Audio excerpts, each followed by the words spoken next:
नमस्कार, मैं वैष्णवी चौहान आपका स्वागत करती हूं आपका राज्य आपकी खबर में। खबरों की तरफ रुख करेंगे। उत्तर प्रदेश के अमरोहा से एक गंभीर मामला सामने आया है। सीतापुर से दिल्ली जा रही एक गाड़ी को दबंगों ने निशाना बनाया। घटना ब्रजघाट चौकी क्षेत्र गजरौला थाना अंतर्गत हुई। 4 गाड़ियों ने मिलकर चलते वाहन को घेर लिया और जबरन रोका।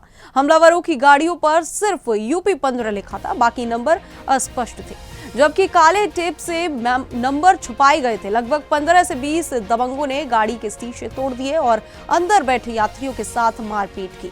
यात्रियों की रकम भी लूटने का आरोप है। पीड़ितों ने थाने में तहरीर दी, जिसमें हमलावरों की तरफ से जान से मारने की धमकी देने की बात भी कही गई। पुलिस ने मामला दर्ज कर जांच शुरू कर दी है, लेकिन आम नागरिकों की सुरक्षा पर सवाल उठना स्वाभाविक है। यह घटना यूपी में कानून व्यवस्था की गंभीर चुनौती को दर्शाती है। दिनांक 26/12/25 को अफरोज सनोफ अली अशरफ आरो ग्राम गांधीनगर थाना लहरपुर जनपद सीतापुर, जो दिल्ली से सीतापुर प्राइवेट बस का चालक है। दिनांक 26/12/25 को दूसरी गाड़ी के ड्राइवर जानू मोहम्मद सनोफ जानू, अमित मिश्रा और सबू उर्फ टीपू के बीच में कुछ कहासुनी हो गई थी। उसी बात को लेकर दिनांक 27/12/25 को जब अफरोज अपनी बस को लेकर दिल्ली से सीतापुर जा रहा था, तो थाना गजरौला क्षेत्र में गांव बिजोरा मोड़ के पास जब वह सवारी उतार रहा था, तभी जान मोहम्मद उर्फ जानू, अमित मिश्रा, सबनूर उर्फ टीपू वहां पहुंचे। उसी बात को लेकर कहासुनी हुई और कहासुनी होने पर इन तीनों ने गाड़ी के शीशे तोड़ दिए। खबर फरुखाबाद से है, जहां भीषण शीतलहर के बीच प्रशासन पूरी तरह अलर्ट मोड में नजर आ रहा है।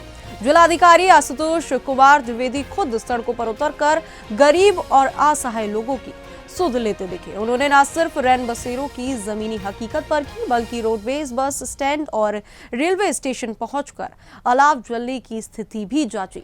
ठंड से कांप रहे जरूरतमंदों को जिलाधिकारी ने स्वयं कंबल वितरित किए और स्पष्ट निर्देश दिए कि सर्दी के कारण किसी भी व्यक्ति को परेशानी नहीं होनी चाहिए। उन्होंने कहा कि रैन बसेरों में ठहरने वाले लोगों को किसी भी तरह की असुविधा बर्दाश्त नहीं की जाएगी। वहीं जिलाधिकारी ने बताया कि जिले में 12 रैन बसेरे बनाए गए हैं। 300 स्थानों पर अलाव जल रहे हैं और जल्द ही 6000 कंबल जनप्रतिनिधियों के माध्यम से पात्र गरीब परिवारों को वितरित किए जाएंगे। उन्होंने अधिकारियों को निर्देश दिए कि कोई भी गरीब या असहाय व्यक्ति खुले में सोता ना मिले। शीतलहर के दौरान मानवीय संवेदनाओं के साथ प्रशासन को पूरी जिम्मेदारी निभानी होगी। किसी भी तरह की लापरवाही बर्दाश्त नहीं की जाएगी। शीतलहर का प्रकोप चल रहा है। गरीब असहाय लोगों के लिए क्या प्रशासन द्वारा किया जा रहा है इसमें? देखिए, लगभग 300 जगहों पर अलाव जल रहे हैं और 12 जगहों पर हमारे रैन बसेरा स्थापित हैं। आप देखे होंगे, कल भी हम लोग रात में रैन बसेराओं का निरीक्षण किए। बस स्टैंड, रेलवे स्टेशन पर बहुत इसकी उपयोगिता सिद्ध हो रही है। जहाँ तहाँ इसी क्रम में छुटते हुए लोग वेट करते हुए मिले, तो वहाँ हम लोग कंबल भी वितरण किए हैं और लगातार कंबल वितरण किए जा रहे हैं। शासन की ओर से राहत आयुक्त के तहत सैंक्शनड लगभग 6000 कंबल हम लोग बांट रहे हैं। आगामी 1-2 दिन में वितरण जनप्रतिनिधियों के माध्यम से पूरा हो जाएगा। सामाजिक संस्थाओं द्वारा भी इन कार्यक्रमों में बढ़ावा मिल रहा है। आज भी हम गए थे, यहाँ साहस सोसाइटी और नेकी की दीवार एक संस्था ने लोगों का कंबल वितरण कराया। नवाबगंज में एक और स्वयंसेवी संस्था ने हमसे टाइम लिया पत्रों के लिए, वो भी 500 बांट रहे हैं। ऐसे लोगों को भी प्रोत्साहित किया जा रहा है ताकि अमरोहा जनपद के रेरा हसनपुर मार्ग पर हुए दर्दनाक सड़क हादसे के बाद हालात बेकाबू हो गए। बीए के एक छात्र की मौत से गुस्साए ग्रामीण सड़कों पर उतर आए और जमकर हंगामा किया। किसान यूनियन नेता दिग्विजय भाटी के नेतृत्व में ग्रामीणों ने सड़क जाम कर दिया, जिससे पूरे इलाके में यातायात पूरी तरह ठप हो गया। धरने में आजाद समाजवादी पार्टी के कार्यकर्ता भी शामिल हुए। प्रदर्शनकारियों की साफ मांग थी जबकि एसडीएम हसनपुर और सीओ मौके पर पहुंचे। ग्रामीणों ने आरोप लगाया कि पोस्टमार्टम में जानबूझकर देरी की जा रही है, जिससे आक्रोश और बढ़ गया। घंटों तक सड़क जाम रहने से आम लोगों को भारी परेशानी का सामना करना पड़ा। वहीं जाम खुलवाने को लेकर पुलिस और ग्रामीणों के बीच तीखी नोकझोंक भी देखने को मिली। मौके पर भारी पुलिस बल तैनात किया गया है। प्रशासन की ओर से आश्वासन मिलने के बाद ही जाम खोलने की बात कही जा रही है। अमरोहा से इस वक्त की बड़ी खबर। बस चालकों के आपसी विवाद के दौरान हुई तोड़फोड़ के मामले में पुलिस ने तुरंत कार्रवाई करते हुए 4 आरोपियों को गिरफ्तार कर लिया है। मामला थाना गजरौला क्षेत्र के बिजौरा ताल के पास का है, जहां 27 दिसंबर को लालकुआ गाजियाबाद रूट से जुड़े पुराने विवाद को लेकर एक बस के शीशे तोड़ दिए गए और चालक को जान से मारने की धमकी दी गई। घटना की सूचना मिलते ही पुलिस अधीक्षक अमरोहा अमित कुमार आनंद ने तत्काल कार्रवाई के निर्देश दिए। इसके बाद थाना गजरौला पुलिस टीम ने 4 अभियुक्तों को गिरफ्तार कर लिया। पुलिस ने इस मामले में संबंधित धाराओं में मुकदमा दर्ज कर आवश्यक विधिक कार्रवाई शुरू कर दी है। फिलहाल क्षेत्र में कानून व्यवस्था पूरी तरह सामान्य बताई जा रही है। अमरोहा से बड़ी खबर पर हमारी नजर लगातार बनी हुई है।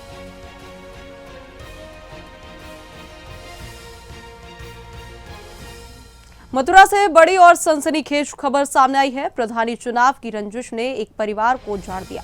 थाना जज क्षेत्र के नगला नेता गांव में रविवार रात फायरिंग के दौरान एक युवक की गोली मारकर हत्या कर दी गई, जबकि उसका सगा भाई गंभीर रूप से घायल है। मृतक के परिजनों का आरोप है कि 2 दिन पहले जान से मारने की धमकी दी गई थी और इसकी शिकायत पुलिस को दी गई, लेकिन कोई कार्रवाई नहीं हुई। सवाल उठता है, अगर पुलिस समय रहते हरकत में आती तो क्या एक जान बच सकती थी? फिलहाल गांव में भारी पुलिस बल तैनात है और आरोपियों से पूछताछ जारी है। 8:30 बजे करीब एक थाना जैत के अंतर्गत नंगला नेता गांव के अंतर्गत एक गोली चलने की सूचना प्राप्त हुई थी, जिसमें तत्काल हमारे पुलिस फोर्स थाना की पहुंची है और वहां पर ये प्रकाश में आया कि एक पक्ष उदयवीर है और दूसरा पक्ष नरेश है, जिनका घर आमने सामने है। इन पक्षों के बीच में मारपीट हुई है और फायरिंग हुई है, जिसमें कि जो कि राधा कृष्ण नाम का लड़का है, ये कहते सर में गोली लगने से घायल हुआ है। इसे तत्काल उपचार के लिए पुलिस बल द्वारा अस्पताल ले जाया गया है, जहां इसको मृत घोषित किया गया है। और इसके भाई है, वो भी घायल है, अनिल। और अभी यहाँ पर वादी परिवारजन थाने पे आकर तहरीर दे रहे हैं, जिसमें कि विधिक कार्रवाई और अपराधियों को पकड़ने की कार्रवाई चल रही है। अभी हमारे हिरासत में 4 लोग आ चुके हैं। वहाँ पे मौके पे मेरे द्वारा और क्षेत्राधिकारी द्वारा मौके का मुआयना किया गया। वहाँ पर बातचीत करने पे प्रकाश में आया कि इनमें चुनावी रंजिश और आपस में आमने सामने घर के कारण इनमें आपस में कसीदगी थी, जिसमें इनके पहले भी निरोधात्मक कार्रवाई अमल में लाई गई थी। इसके तथ्यों की जाँच की जा रही है और उसमें कोई भी इनका प्रार्थना पत्र या जो भी चीजें हैं वो देखा जा रहा है कि किसके किसके पक्ष में लड़ाई हुई थी। और जैसा कि मैंने बताया कि इनके पहले से इनके बीच में एक आपसी रंजिश का विवाद चला आ रहा है। कुछ मामला नहीं हो, कारी लोग नहीं मावे घर पे आके हमला किया है। हमला करके उसकी मम्मी विकास करके आई है। वोटों पे प्रधानी वोटों में रंजिश चल रही, मैंने वोट नहीं दी, वोटों पे थे रंजिश चली गई। दूसरी जी परसों लड़का मेरे मारे, उसकी तहरीर दी जी, उसकी तहरीर दी, कोई सुनवाई नहीं भाई मामले दी आज तक हो। आज 30 दिन आए, 30 दिन में लड़का खत्म कर दिया। बोले डील मिली साहब मुझे, क्यों कर आज तक गाड़ी नहीं घूमी। प्रधान मौजूद यहाँ आए हुए, ये पता नहीं कुछ क्या किया क्या नहीं किया, पर यहाँ पे आ गया हमसे, हमारे घर पे गाड़ी नहीं पहुंची इनके पकड़ने के लिए, कोई सेवा नहीं मिली मेरे को। तब मैं माँ से आया हूँ तो मेरा लड़का मुझे माँ पड़ा मिला है बोली से बड़े में। मथुरा के कस्बा सुरीर से दर्दनाक खबर सामने आई है। थाना सुरीर क्षेत्र में रविवार देर रात तेज रफ्तार काली थार गाड़ी ने अलाव ताप रहे 3 लोगों को रौंद दिया। इस भीषण हादसे में प्रिय बनवारी उर्फ बेनामी की मौके पर ही मौत हो गई, जबकि 2 अन्य लोग गंभीर रूप से घायल हैं। घटना नौझील मार्ट मार्ग पर एसके मेगा मार्ट के सामने हुई। हादसे के बाद चालक गाड़ी लेकर फरार हो गया। सूचना पर पहुंची पुलिस ने घायलों को जिला अस्पताल भिजवाया और थार गाड़ी को कब्जे में ले लिया है। आरोपी चालक की तलाश जारी है। पेशेंट तो एक्सपायर आया था, उसका एक्सीडेंट हुआ था वहीं गांव में कहीं, और वो तो एक्सपायर आया रात यहाँ पे आते आते 4 साल के हैं करीब। बाबा। हर गाड़ी आई है थे अड्डे में उनके। अच्छा। और आदमी यहाँ आने पे ताप रही। हाँ। और बुनने यहाँ पकाया रोनते हुए चली गई। रोनते हुए चली गई टक्कर मारते हुए। 2 लोग घायल हैं और 1 की मृत्यु है। ऐसे कोई 6:30 सवा 6 बजे शाम रविवार को 8 साढ़े 8 बजे करीब एक थाना जैत के अंतर्गत नंगला नेता गांव के अंतर्गत एक गोली चलने की सूचना प्राप्त हुई थी, जिसमें तत्काल हमारे पुलिस फोर्स थाना की पहुंची है और वहां पर ये प्रकाश में आया कि एक पक्ष उदयवीर है और दूसरा पक्ष नरेश है, जिनका घर आमने सामने है। इन पक्षों के बीच में मारपीट हुई है और फायरिंग हुई है, जिसमें कि जो कि राधा कृष्ण नाम का लड़का है, ये करते सर में गोली लगने से घायल हुआ। इसे तत्काल उपचार के लिए पुलिस बल द्वारा अस्पताल ले जाया गया है, जहां इसको मृत घोषित किया गया है। और इसके भाई है वो भी घायल है, अनिल।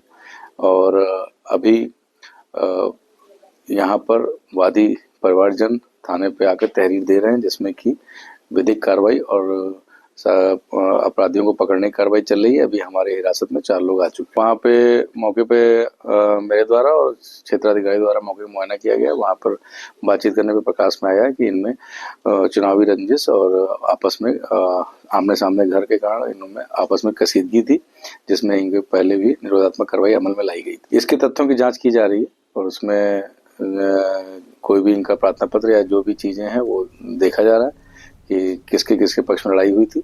और जैसा कि मैंने बताया कि वाराणसी से इस वक्त की बड़ी खबर। कफ सिरप सिंडिकेट मामले में पुलिस ने बड़ी कार्रवाई करते हुए 5 आरोपियों को गिरफ्तार किया है। जांच में सामने आया है कि सभी आरोपियों के कनेक्शन सरगना शुभम जायसवाल से जुड़े हुए हैं। पुलिस के अनुसार ये पूरा नेटवर्क हवाला के जरिए संचालित किया जा रहा था, जिसमें नकदी और गोल्ड का इस्तेमाल होता था। हवाला की रकम 50 से अधिक सेल कंपनियों में जमा कराई गई, जिनमें करीब 40 करोड़ रुपए के ट्रांजैक्शन का खुलासा हुआ है। कोड भाषा में लेन देन किया जाता था, जिसे पुलिस डिकोड कर रही है। सरगना शुभम जायसवाल की लोकेशन दुबई बताई जा रही है, जिस पर 50,000 का इनाम घोषित है। अनिल केसरी हमें आदमी मिला है। ये दिनेश यादव, आशीष यादव, जो लोग दिनेश फार्मास्यूटिकल के ओनर्स हैं, जिनका न्यू वृद्धि शुभम जायसवाल के घर के सामने है, घर है और दुकान भी है। ये लोग उनसे कैश लेके स्वप्निल को देते थे ताकि वो तीनों शेल कंपनियों में कैश को जमा करे। 13 करोड़ रुपया उनके द्वारा 1.5 साल के अंतर्गत ही जमा किया गया। ऐसे ही जो लोकेश है उनका हमें चैट मिली है और हमें सीडीआर भी मिला है, जिसमें डायरेक्टली वो शुभम जायसवाल से वार्ता करते दिखे गए। बल्कि हमें उनकी प्रतीक गुजराती से भी चैट मिली है, जिसमें वो हवाला की भी वार्ता करते दिखाई दे रहे हैं और दिखाई दे रहा है कि कैसे पैसा उनको मिल रहा है और वो पीडी फार्मा कंपनी में जमा कर रहे हैं। ये देखिए, क्योंकि ये तीनों शेल कंपनीज फर्जी हैं, इनको जो लाइसेंस दिया गया है, जो उसमें डॉक्यूमेंटेशन होती है, एक मैंडेटरी प्रोविजन है जिसमें होता है आपको एक्सपीरियंस सर्टिफिकेट देना होता है। हम ये आपको बता दें कि जो सारनाथ में हमारी पीडी फार्मा कंपनी, जो कि एक शेल कंपनी है जो कि फर्जी है, उसको जो एक्सपीरियंस सर्टिफिकेट शुभम जायसवाल के साइन से मिला था, न्यू वृद्धि कंपनी ने प्रमाणित किया था कि ये हमारे यहाँ काम किए हैं और इनका फर्म जेन्युइन है। तो इसलिए हम डायरेक्ट लिंक खबर। योगी सरकार के स्वतंत्र प्रभार राज्य मंत्री दिनेश प्रताप सिंह ने जीआईसी ग्राउंड में आयोजित रायबरेली महोत्सव का विधिवत उद्घाटन किया। मंत्री ने बताया कि राकेश गुप्ता बीते 14 वर्षों से अपने पिता की स्मृति में इस महोत्सव का सफल आयोजन कर रहे हैं। इस महोत्सव में सहारनपुर, भदोही सहित कई जिलों के प्रसिद्ध उत्पाद एक ही मंच पर उपलब्ध हैं, जिससे स्थानीय कारीगरों और हस्तशिल्प को बढ़ावा मिल रहा है। इसी दौरान मंत्री दिनेश प्रताप सिंह ने कोडिंग कप सिरप मामले को लेकर समाजवादी पार्टी प्रमुख अखिलेश यादव पर तीखा हमला बोला। उन्होंने कहा कि अपराधियों की तस्वीरें अखिलेश यादव के साथ सामने आ रही हैं, इसके बावजूद वे भाजपा पर आरोप लगा रहे हैं। मंत्री ने साफ किया कि मामले में कई एफआईआर दर्ज है और जांच अभी जारी है। महाराष्ट्र के जालना जिले से बेहद गंभीर और सनसनीखेज मामला सामने आया है। अंबट पुलिस स्टेशन के पुलिस निरीक्षक संतोष खोड़गे पर कसाई से पैसे लेकर 15 गौवंश कत्ल के लिए छोड़ने का गंभीर आरोप लगा है। बताया जा रहा है कि 21 दिसंबर को छत्रपति संभाजी नगर से तेलंगाना की ओर ले जाए जा रहे गौवंश के मामले में ये कार्रवाई की गई। इस आरोप के बाद गौरक्षकों और सकल हिंदू समाज में भारी आक्रोश फैल गया। अंबट में जोरदार रास्ता रोको आंदोलन किया गया, जिससे इलाके में तनाव की स्थिति बन गई। प्रदर्शनकारियों ने आरोपी पुलिस अधिकारी पर तत्काल कार्रवाई की मांग की है। अब सवाल यह है कि गौवंश तस्करी के मामलों में पुलिस की भूमिका क्या रही है और क्या इस मामले में निष्पक्ष जांच होगी।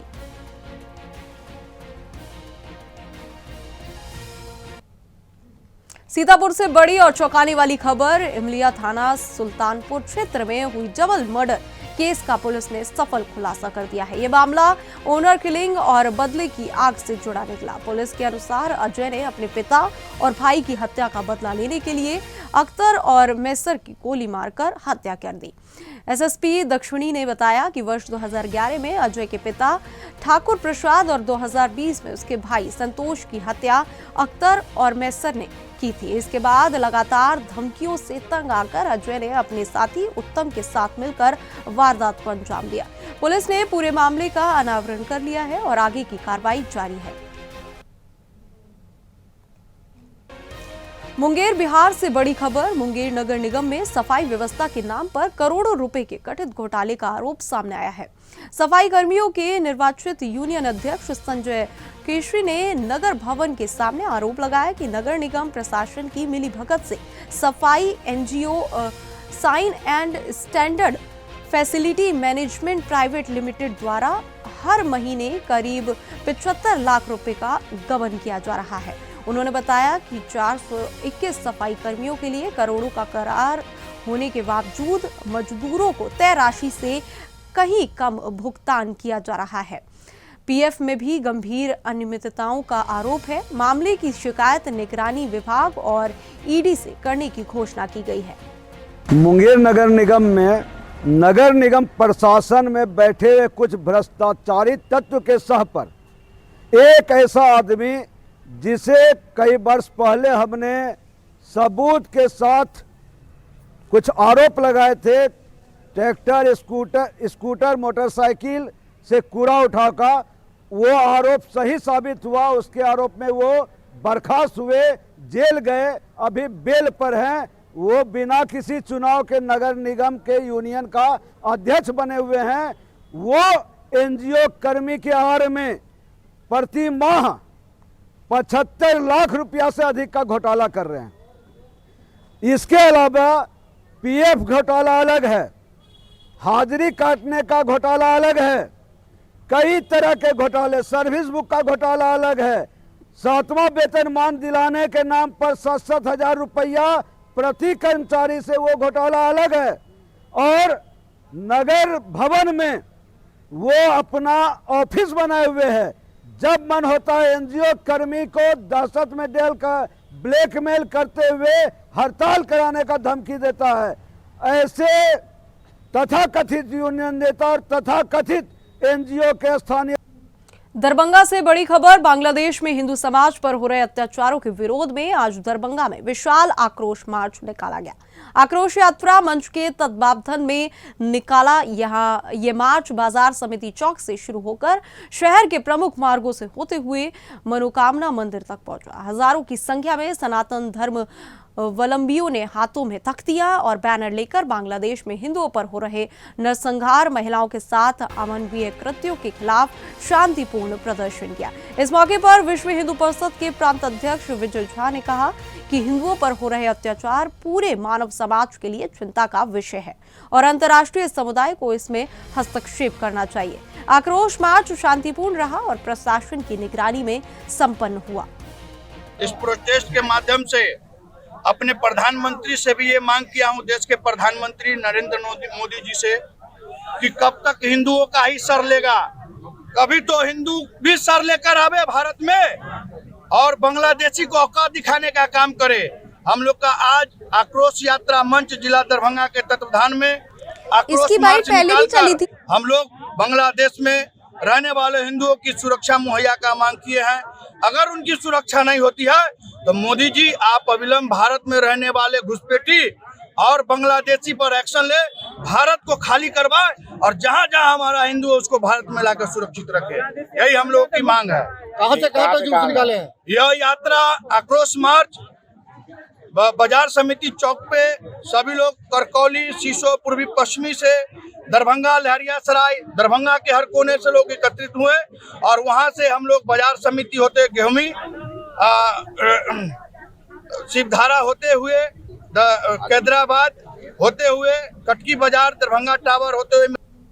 मुजफ्फरनगर से बड़ी खबर। अखिल भारतीय क्षत्रिय महासभा द्वारा एक महत्वपूर्ण गोष्ठी का आयोजन किया गया, जिसमें क्षत्रिय समाज को संगठित करने और कानूनी मामलों में खुलकर अपनी बात रखने पर सहमति बनी। कार्यक्रम में संगठन के राष्ट्रीय अध्यक्ष व पूर्व सांसद कुंवर हरिवंश सिंह, राष्ट्रीय महामंत्री राघवेंद्र सिंह राजू, महामंडलेश्वर स्वामी प्रबुद्धानंद गिरी, सुप्रीम कोर्ट के वरिष्ठ अधिवक्ता एपी सिंह, बीजेपी नेता संगीत सिंह सोम सहित कई प्रमुख हस्तियां शामिल हुई। गोष्ठी में SC/ST एक्ट के कथित दुरुपयोग पर गहन मंथन हुआ और पश्चिमी उत्तर प्रदेश में हाईकोर्ट बेंच की मांग प्रमुखता से उठी। वरिष्ठ अधिवक्ता एपी सिंह ने SC/ST एक्ट में बदलाव की मांग को राष्ट्रीय स्तर पर उठाने की बात कही। परिवहन मंत्री दयाशंकर सिंह ने वीडियो कॉल के जरिए कार्यक्रम को संबोधित किया। भारत एक शक्तिशाली देश बने, भारत एक संस्कार युक्त देश बने और उसी के तरह से अखिल भारतीय क्षत्रिय महासभा का ये सम्मेलन है। अखिल भारतीय क्षत्रिय समाज को सदा दिशा देने का काम, समाज को एक मार्गदर्शन करने का काम करती रही है और उसी में आज ये सम्मेलन का आयोजन किया गया है। बांग्लादेश में इस समय जो हालात बने हुए हैं, हिंदुओं को टारगेट कर मारा जा रहा है, उसको लेकर क्या कहेंगे आप? लंबे समय से बांग्लादेश में हिंदुओं को चुन चुन करके मारा जा रहा है, हिंदुओं की हत्या की जाती है। उसी क्रम में दीपू दास की निर्मम हत्या करके उसे जलाया गया और शर्मसार घटना हुई है। उसकी जितनी निंदा की जाए उतनी कम है। भारत सरकार को मैं तो आग्रह करूंगा, बिना विलंब करे भारत सरकार को बांग्लादेश पे परमाणु बम का प्रयोग करना चाहिए और नहीं तो भारत की सेना भेज करके बांग्लादेश को अपने कब्जे में लेना चाहिए। एक भाग हिंदू हो और एक भाग मुसलमान हो, जिसमें बांग्लादेश का हिंदू सुरक्षित रह सके, ऐसा भारत सरकार को बिना विलंब करे कार्रवाई करनी चाहिए, फौज भेजनी चाहिए। बहुत अच्छा कार्यक्रम है। यहाँ मुजफ्फरनगर की ऐतिहासिक धरती पर महासभा के द्वारा आयोजित कार्यक्रम है, जिसमें कई सांसद, कई मंत्री और आपने दयाशंकर जी का उद्बोधन सुना और जो सुबह संगीत सोम जी आए उनका उद्बोधन सुना, कुंवर हरवंश सिंह जी का उद्बोधन सुना, राघवेंद्र राजू जी, सुखबीर सिंह भदौरिया और कई गणमान्य साथियों का सम्मेलन था। यहाँ उनका संबोधन हुआ, बहुत ओजस्वी संबोधन था और उसके माध्यम से देश में राष्ट्रीय एकता रहे, एकता अखंडता रहे, क्योंकि अगर देश में एकता अखंडता है तो हमारे पड़ोसी देश में भी गरिमा बनी रहेगी। एक प्रस्ताव आपने यहाँ पे मंच से संबोधित करते हुए SC/ST एक्ट को खत्म करने का रखा है और सभी ने सहमति भी उस पर हाथ उठाकर। SC/ST एक्ट का दुरुपयोग ना हो, सवर्ण आयोग बने, मैं बिल्कुल सहमत हूँ। सुप्रीम कोर्ट में 28 साल से वकालत कर रहा हूँ। मैं भी उस पीड़ा का, हाथरस प्रकरण हुआ केस यहाँ का, नोएडा का प्रकरण हुआ, हाथरस रेप प्रकरण हुआ, हम सुबह ट्रायल करके शाम को घर ऑफिस आ जाते हैं, लेकिन हाई कोर्ट जाने के लिए हमें रात को निकलना पड़ता है। 12-14 घंटे फॉर्च्यूनर गाड़ी दौड़ती है, उसके बाद पहुंच पाते हैं। कृष्ण जन्मभूमि का केस लड़ रहा हूं, कृष्ण जन्मभूमि पास में, मथुरा पास में, लेकिन हमें उसके लिए इलाहाबाद हाईकोर्ट जाना पड़ रहा है। जिस तरह से फलाहारी बाबा दिनेश जी लड़ रहे हैं, रुक्मणी देवी की वंशज नीतू चौहान लड़ रही उस केस को, तो वो उन्हें वहां जाना पड़ता है, हमें लेके जाना पड़ता है। और मैं access to justice for all, न्याय तभी उपलब्ध हो सकता है जब न्याय त्वरित हो, जल्दी हो, सुलभ हो, सरल हो। और यदि और फिलहाल इस रिपोर्ट में इतना ही। देश और दुनिया की तमाम खबरों के लिए हमारे साथ बने रहे और देखते रहे स्वदेशी न्यूज। जय हिंद।